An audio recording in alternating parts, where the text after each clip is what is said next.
this week, Bowling for Boobies, the wonderful, wonderful horror Starlets team, is doing a signing and a fundraiser to continue their efforts to raise money for breast cancer research. They are doing a signing at Dark Delicacies on September 30th. Now, if you can't make it to Dark Delicacies in LA, you can also purchase autographed pictures and a custom-painted autographed bowling ball online.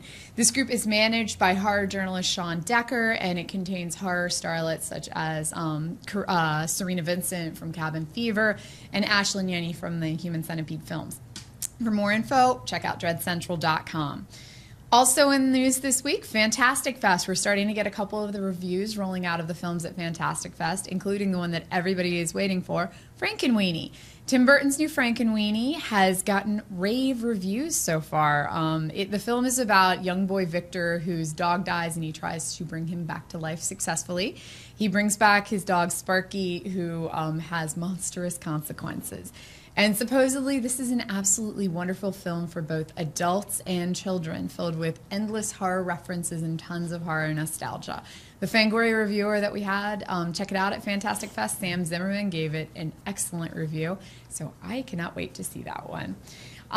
Next up, early word on The Collection. Now, this has been announced to be the first film showing at the Los Angeles Screen Fest this year.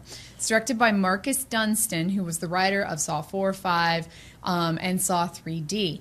The film centers around a traumatized man who's forced to rescue beautiful women who have become the victim of this craze killer who collects humans in his booby-trapped house of horrors.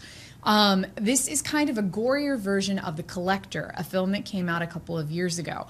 And that itself is based off a 1963 1963 book, The Collector by John Fowles. And I actually used to teach this book to high school students, and I now can't believe I used to teach this to high school students. But it's a really good book, so check it out. Last in news this week, we have Texas Chainsaw Massacre 3D. The trailer hit the internet, and fans are giving mixed reviews. This one is directed by John Lusenhop, who is a relatively unknown director, especially to the horror scene. This one is due to hit theaters in January 2013 from Lionsgate. This is supposedly a sequel to the 1974 original film. Apparently, it picks up right where the prior film leaves off. The film is about a girl who inherits a house from her dead grandfather. We can only assume he's the grandfather who dies in the 1974 version. She and her group of sexy teen friends then travel to the house to claim her inheritance, and oops, Leatherface still lives there. And I assume all hell breaks loose, literally.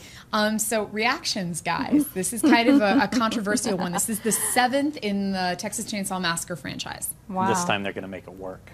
They are. It's gonna work. Yes. It looked kind of generic to me. The casting looked generic. I mean, I don't say this lightly. Me saying a film should have been a found footage film, because you know how I feel about found footage, but I almost feel if you're going to go back to the well this many times with a franchise, maybe it would have been interesting to have found a different angle, a different way to tell the story. And maybe if it had been something like somebody taking over a house and discovering the story and piecing something together, it might have been more compelling than just another remake of the same property, you know. So I have, you know, the only good thing is that Bill Moseley's been cast. Oh, okay. And as part of the family, and he is chopped up in #2. Right. So to me, that's cool. Maybe, I don't know what he's going to be playing exactly, but that interests me a little.